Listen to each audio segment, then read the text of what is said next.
ঠাকুরগাঁওয়ে যৌথ বাহিনীর অভিযানে ফেন্সিডিল সহ তালিকাভুক্ত এক জুলাই যোদ্ধা গ্রেপ্তার হয়েছেন। গতকাল সোমবার রাত 10টার দিকে সদর উপজেলার জামালপুর ইউনিয়নের মহেশপুর এলাকায় অভিযান চালিয়ে তাকে গ্রেপ্তার করা হয়। গ্রেপ্তারকৃত সেলিম রেজার বাড়ি ঠাকুরগাঁও সদর উপজেলার জামালপুর ইউনিয়নের মহেশপুর গ্রামে।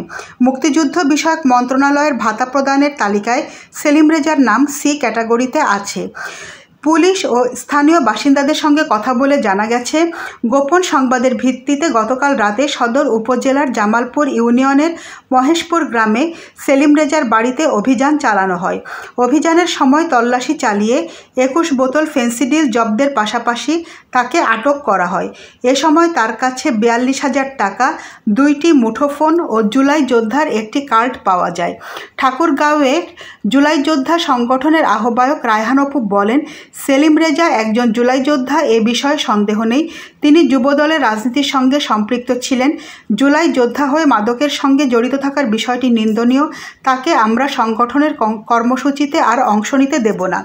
ঠাকুরগাঁও সদর থানার ভারপ্রাপ্ত কর্মকর্তা মোহাম্মদ সরওয়ার আলম খান বলেন, গতকাল রাত 11:30টার দিকে সেলিম রেজাকে থানায় হস্তান্তর করা হয়েছে। এ ঘটনায় ঠাকুরগাঁও সদর থানার উপপরিদর্শক মোহাম্মদ লিখন আজ মঙ্গলবার সকালে একটি মামলা করেছেন। নয়নতারা নিউজ, ঢাকা।